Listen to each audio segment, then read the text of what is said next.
உங்க அம்மாவுக்கு எனக்கு தானே சண்டை. நான் அவளை அடிச்சேன்னு சொன்னா உனக்கு ஏன் கோபம் வருது? பா என்ன கோவம் வராதாப்பா? அப்ப நீ உன் பொண்டாட்டி மேல கோவப்பட்டா தன்விக்கு கோபம் வராதா?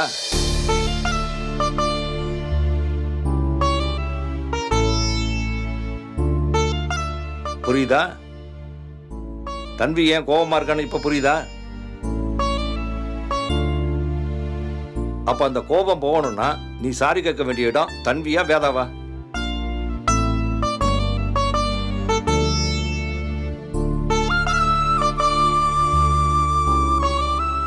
இங்க பாரு விக்ரம், நீயும் வேதாவும் அடிச்சுக்கலாம், தப்பு இல்லை. புருஷன் பொண்டாட்டி ரிலேஷன்ஷிப்பே அப்படித்தான். ஆனா குழந்தைக்கு முன்னாடி அடங்கி இருக்கணும்.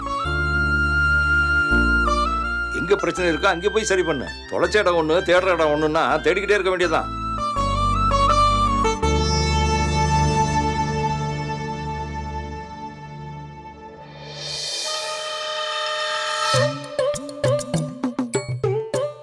பா நோ டென்ஷன்.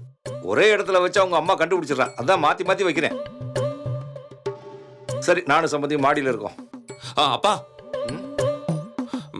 நானும் வரேன். நோ, பிரச்சனையை முடிடா. அது வரைக்கும் நோ என்று உனக்கு.